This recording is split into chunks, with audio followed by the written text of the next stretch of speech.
Hey everyone, welcome to This Podcast Needs a Matt.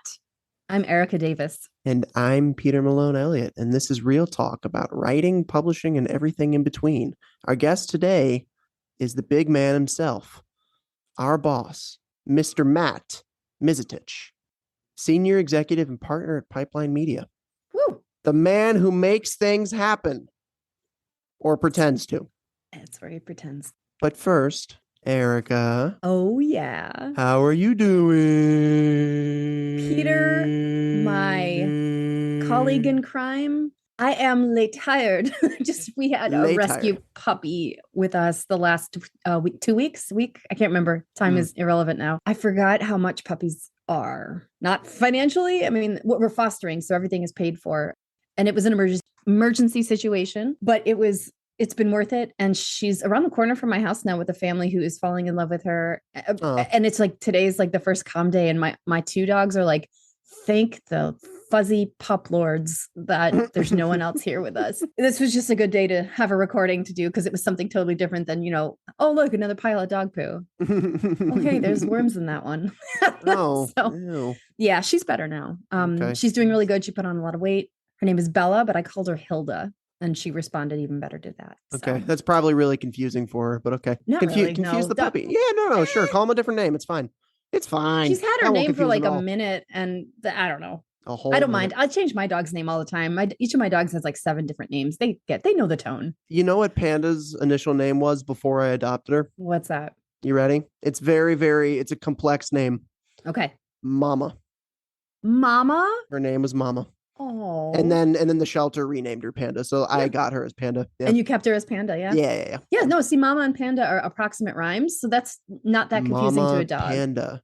I guess they're both Mama, Panda. Soft vowel, 2 syllables. Vowel, 2 syllables. That makes sense. And basically the trick for naming dogs, everybody, is to end in a vowel just for, long distance calling, literally outdoors, like Addie, Henry, Ridley, Finny. Like those are all our dogs. Like they just, if most nicknames for dogs end in an E because you just do, because that's just how humans are. So I can't name my next dog Dostoevsky? You could. Oh. You'd call her Dosky. Oh, yeah, okay. I mean, Y is not a vowel, but it's an E syllable. Y is sometimes a vowel, Peter. A-E-I-O-U and sometimes Y. Yeah. Is that true, really? Yes. Think of the word fry, spy, guy. Yeah. There's others. I didn't pay attention in grammar class at all. Clearly. I lost interest because the teacher made us diagram sentences until our nose bled. And no, it was not fun. Yeah. No. That's how you learn the language, dude. Nah. Sorry, I called you dude. How about you? How are you? I'm good. I'm fine. We're recording this on the 15th of August. So by the time that this is uploaded in the ether, I will be in the UK. Going there for 3 weeks. I'm going to England and Scotland, and I'm very excited. You going to Edinburgh? Yeah. So flying into London, spending a weekend there. I studied abroad there. I've been there a bunch of times. So I love it there. Nice. And then I'm going up to see my family in York, and then we're going to drive, or I guess train to Edinburgh first and then go to Glasgow. I didn't know you had family in York. Yeah. Very classy. I rewatched 7 this weekend. Have you ever seen 7? How many times have I seen 7? Once. That was enough. Great movie. It's scary. It's so good. Very unsettling. But you like 7, but you didn't like Jurassic Park? They're literally completely different movies. They're the same film. You're fucking with me, right? Yeah. Okay. Totally. What's in the box? What's in the box? What's in the box? Apparently the studio wanted to change the ending to that movie to have it be something more, not fucked up. And Brad Pitt said he wouldn't do the movie if they changed the ending. Good. So that movie got made in a sense because of Brad Pitt. So thank you, Mr. Pitt. So just take off your shirt and come on our podcast. Just take off your shirt and tell us already. Just take off your shirt and tell. What's that from? That's from Friends. Peter, everything you quote is from Friends. Otherwise, I'm fine. Playing the waiting game with queries. Gotten a couple disappointing passes, which is a bummer. Still playing the waiting game. Once I get back from the UK, I'll start the next book. I figure I shouldn't start while I'm abroad because scattered as is. No, I think restarting is part of the process. I now have an answer to the question you've asked me a few times. How do I handle waiting on submission? Yeah, because you're on submission. I'm on submission right now. My answer is the same. I have short-term memory issues, short-term memory loss, and I genuinely forget about it. I'll hear from my agent once in a while, like, oh, we got to pass on this. I'm like, oh, well, that's a shame. On what? Like, can I forget? It's not that I forget about the PhD handbook or the other little project. It's just like out of sight, out of mind. And having I envy that. That's a very good skill to have as a creative. It is. I think that's one of the reasons why I'm liking the tarot business stuff, because it's a definite change of muscles. So I don't have energy to focus on both at the same time. Just a distraction. So get a second job, Peter, doing the opposite of what you do now. You should be a lifeguard. Or just like a bank teller. What's the opposite of helping authors get agents? Is setting books on fire. Okay. Well, let's hear about Matt. Let me tell you about Matt, Mr. Matt, the big man, Matt Misetich. Currently a senior executive and partner at Pipeline Media Group, Matthew J. Misetich oversees all divisions, including script, book, and film, as well as the management of Pipeline artists and the implementation of future Pipeline entities. He began his tenure with Pipeline in 2006, working as a reader until early 2008 when he took over as manager. In that time, he's helped launch the careers of several Pipeline writers, including Evan Daughtry, who wrote Snow White and the Huntsman, Tripper Clancy, who wrote Stuber, and Crosby Salander, who wrote Bring Me Back, and others who have turned to Pipeline for guidance in their creative aspirations. It's estimated he's reviewed over 30,000 pitches, screenplays, pilots, books, and short films over the last 2 decades. Good Lord, that makes my brain hurt. Which he believes has to be a meaningless record of some sort. He's based in Los Angeles and apologizes for whatever nonsense he posts on Twitter. Matt. Let's bring him in. Hey, welcome Matt. to the show. Welcome to the podcast, Matt. Thanks for coming on. Hey, it's great to be here. Oh, you're doing your NPR voice? I did the thing that you guys wanted me to do. I watched Gilmore Girls and I love it. No notes. It's great. Shocked. I'm not shocked that he liked it. Really? I'm shocked. I'm glad you liked it, Peter. I want to hear both ends of the spectrum here. Why are you not shocked, Erica? And why are you shocked, Matt? Thank you, Matt. I am not shocked because something had to give. I've liked every show you've recommended for me. And you've hated Jurassic Park. And I'm like, yeah, that's just, I don't hate it. Too much unbalanced. You stopped watching after the Clippy the Paperclip part. Yeah. Like, you didn't even get to the dinosaurs. He didn't get to the dinosaurs. I saw the dinosaurs. I think even Mara said that it's like an example of the best screinwriting out there, and like you just need to give it a chance because like that cute little that cute little. Fine, I'll keep going. But I don't know.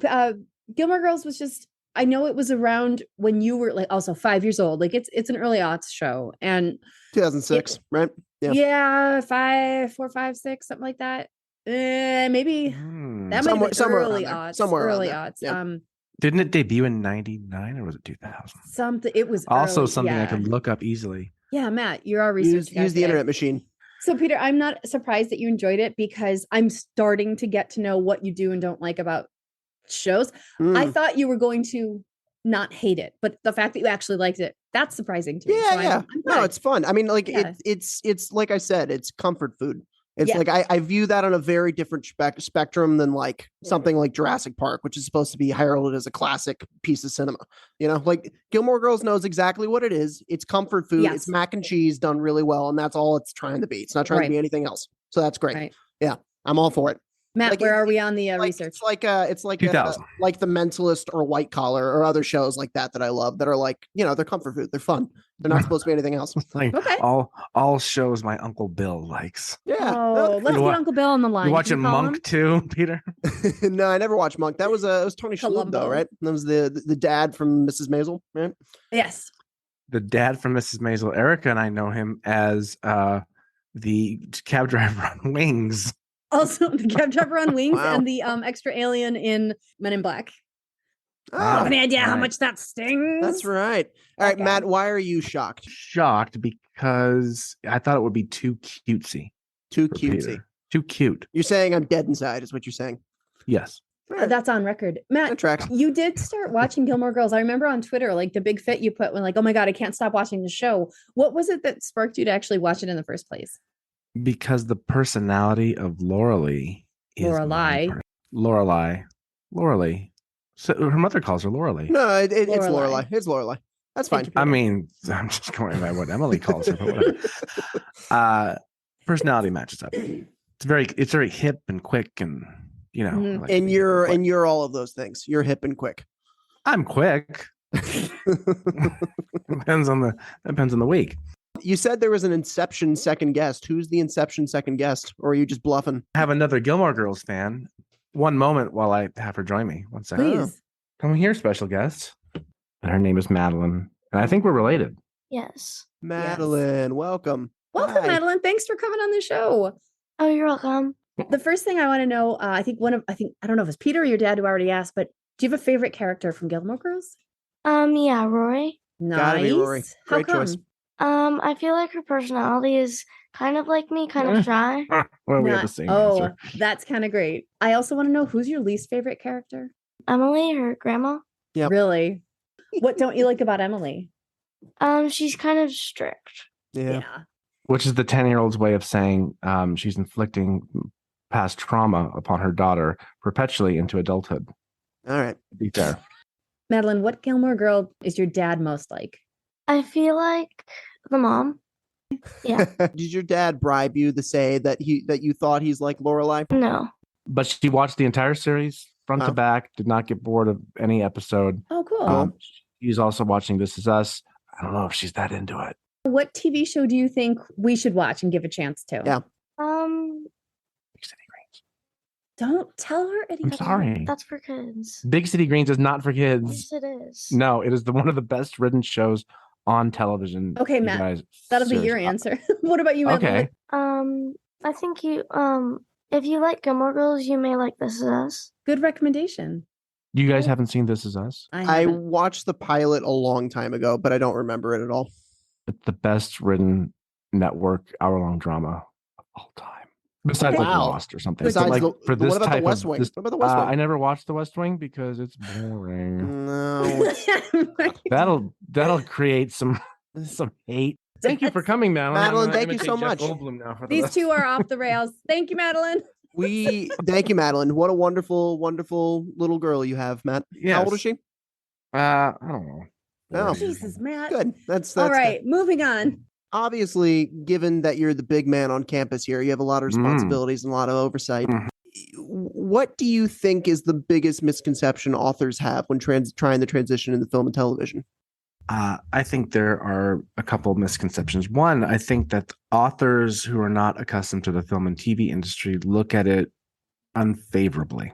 And by unfavorably, I mean they think it's like that cliche sort of Hollywood, like wheeling and dealing, like producers with like a mustache and, they're behind a desk and they're like, yeah, film and TV. It's not like that at all, obviously, right? It's a very welcoming industry. Mhm. It's a big pain in the ass, just like the publishing industry, right?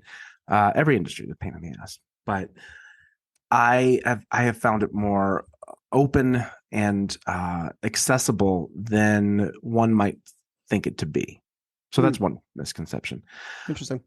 The other is that some writers, I think maybe 50-50 on the fence with it, but some authors think it's relatively easier to transition into screenwriting and TV writing than writing books. And I don't think that's necessarily the case. In some cases, maybe so. But for the most part, it's a different craft entirely. The first thing you wrote, Peter, was a book or a script? Ever in my life? Yeah. Oh God. Had to have been a short story or something. Right? Yeah. But I mean, like not including like short stories and essays, probably a script. Yeah, probably. Oh, before a book. Yeah.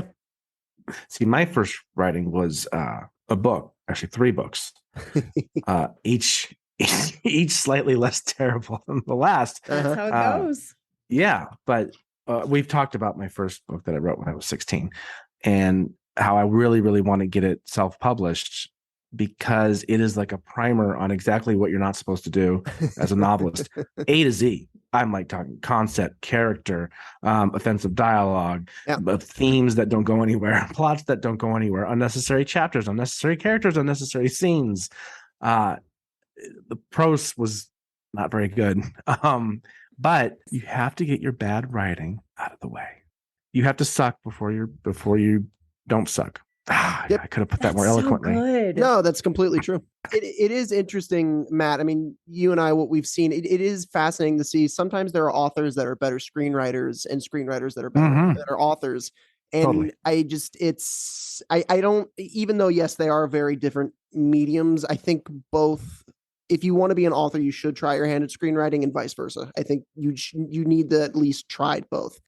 Not only do I agree, but part of the reason we launched Pipeline Artists and this little suite of podcasts and symposium and so on and so forth is to encourage not just writers, but people in the creative fields to try different things, because you never know what you're going to be good at. Sure. I've seen it firsthand. There's screenwriters they're good screenwriters, but they'll hit a wall with their script. They'll transition, turn it into a novel, and then the novel will take off. And they find out that they like writing novels more than scripts. Yep. Vice versa has happened as well.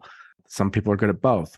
And just quick product placement, but for real though, like we've got a deadline for the adaptation contest coming up on the 31st. So if you want to join the ranks of success stories for Pipeline, shoot your shot.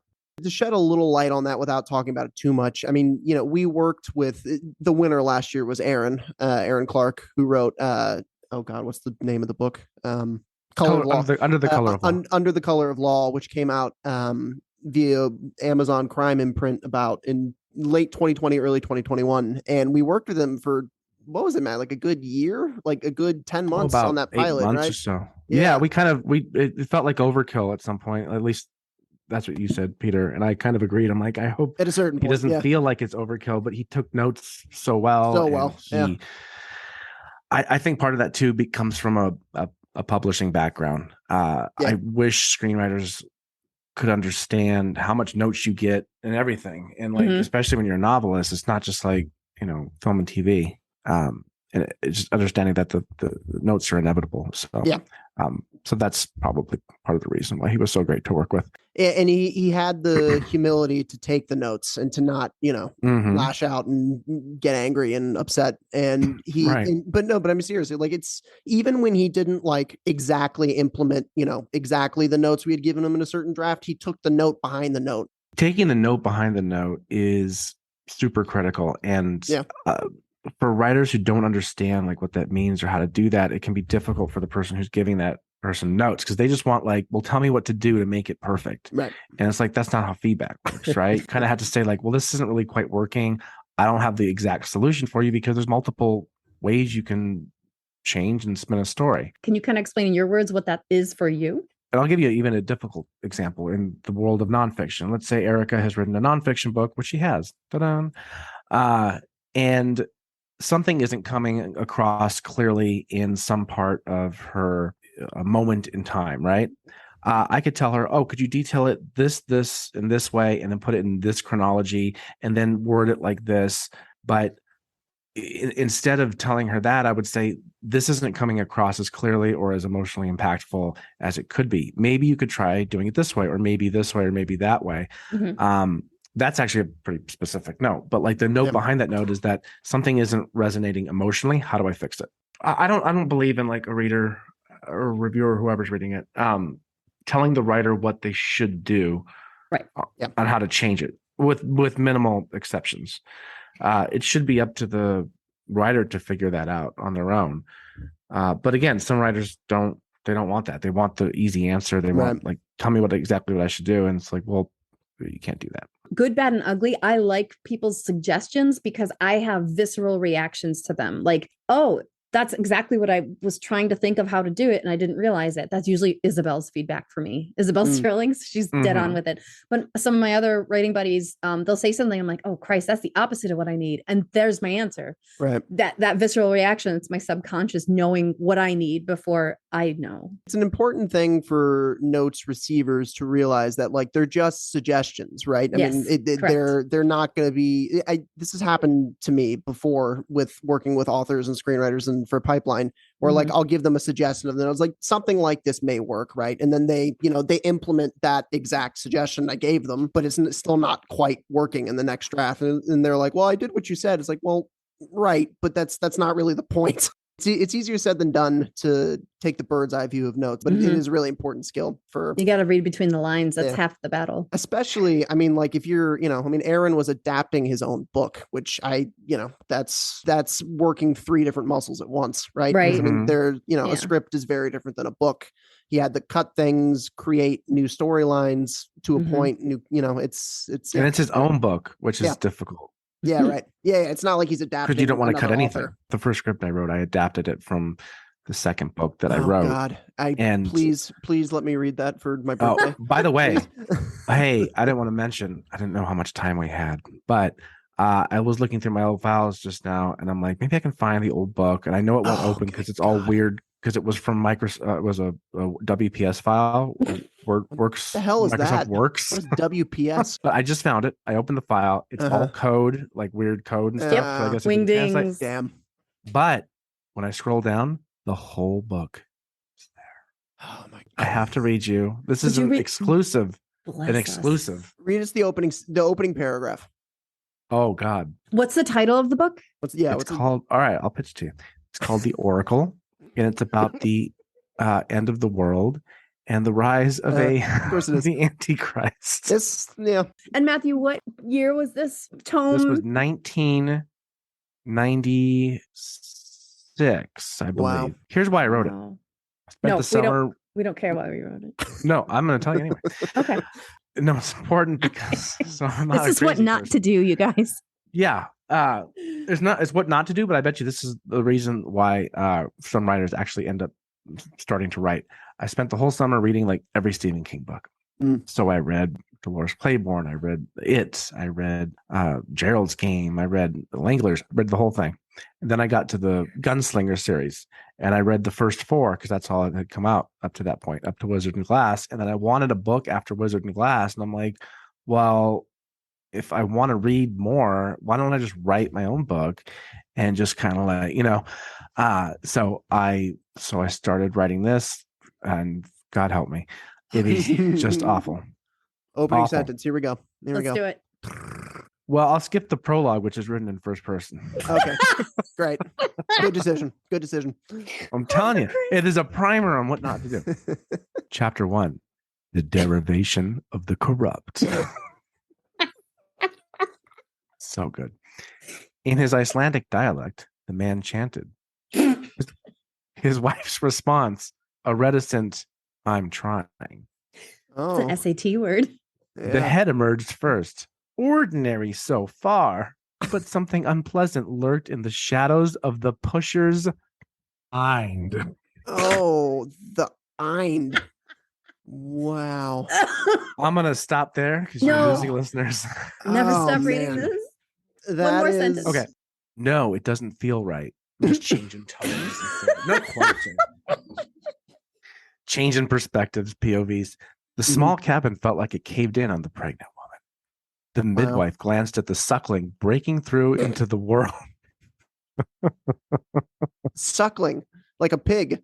Yeah. Okay. The newborn manifestation appeared anomalous. Reality set in. You were just sitting there with a thesaurus trying to like just flip through, just like, all right, this sounds good.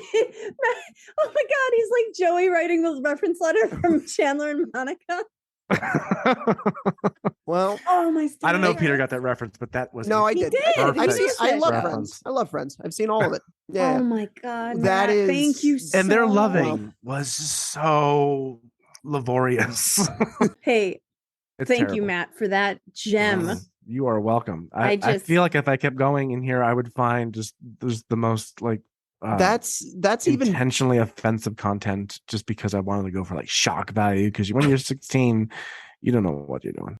Clearly that's even better than the script that you sent me a screenshot of, which was also fantastic. A script that I wrote? Yeah. Oh, that might have been a script that I was serious that I thought was good. No. Insert next question here. Oh, good transition. Have we did you guys, I kind of tuned out when you two were talking. Oh. My early writing and still current writing is teaching myself how to write. It all helps. We're always learning.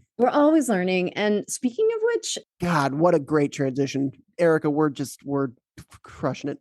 Dude, I'm doing my best. I was being serious. I was being for serious. real? That was Okay, not cool. sarcastic. That was a seamless segue. Your sarcasm and your authentic sound the same sometimes.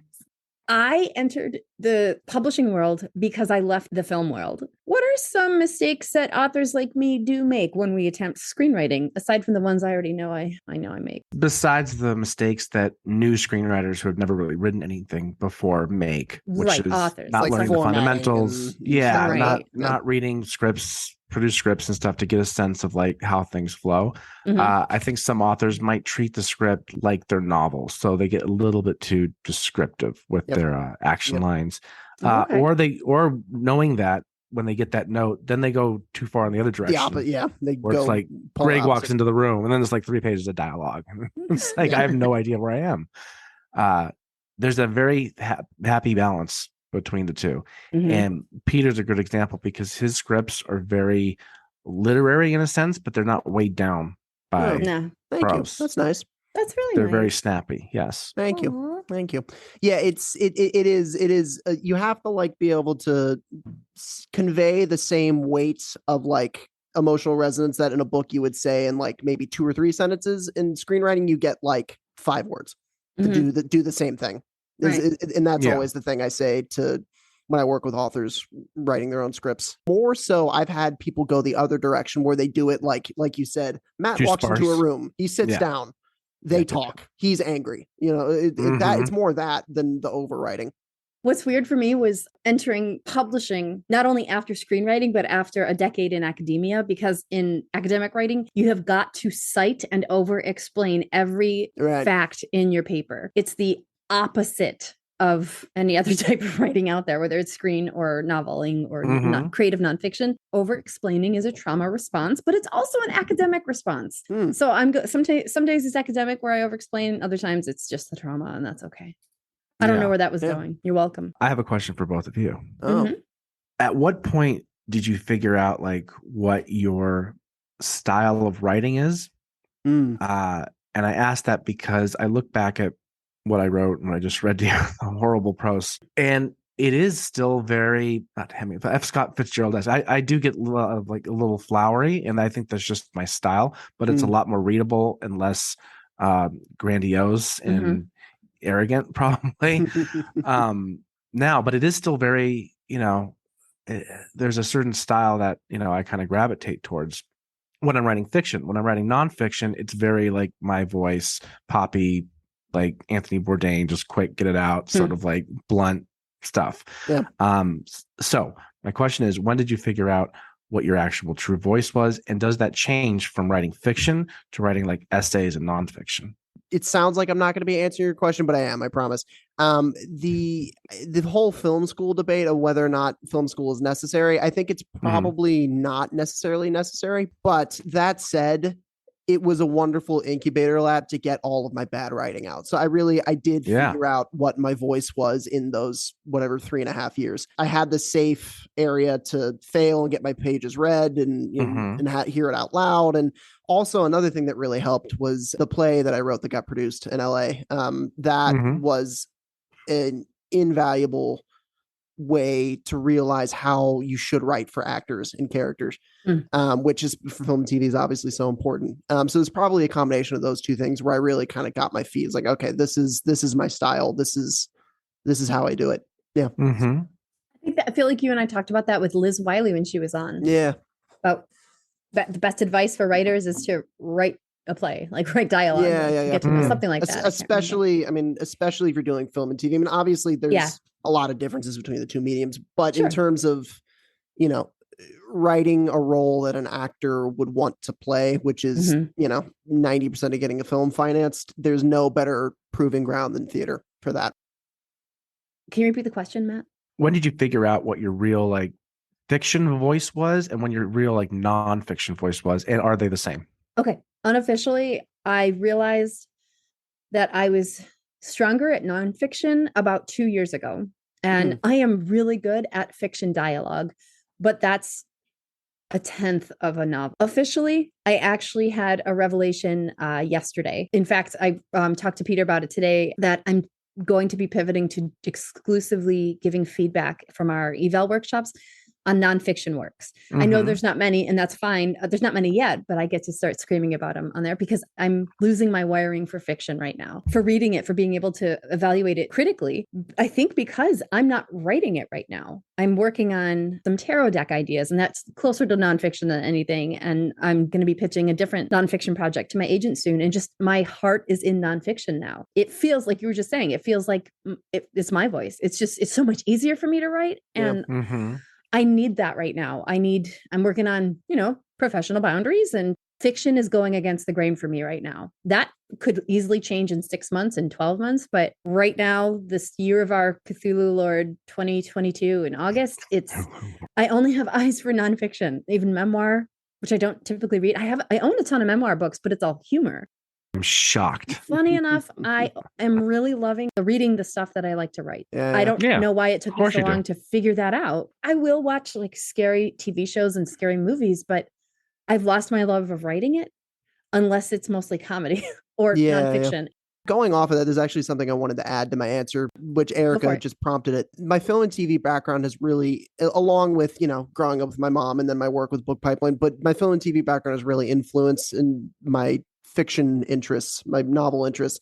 I don't like really long-winded, intricate, lush, like 600-page works of literary fiction. That's not my jam. I prefer, lean, sparse, cinematic, more visual, action-driven novels, whether that's, a thriller or a historical fiction or whatever.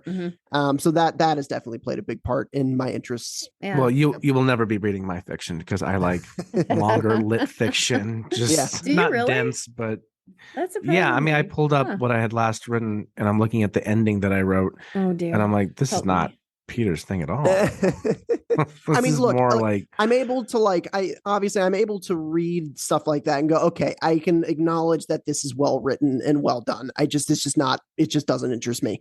But in terms of what am I picking up to read on my own time and for pleasure? I'm not reading those things. I'm not a big fan of F. Scott Fitzgerald, for example. Other than The Great Gatsby, obviously, but I think him and Charles Dickens. They're the most long-winded, verbose authors ever, and it's very so different. annoying. They got paid by the word back then, Peter. I know they did. I know you would be too. I know.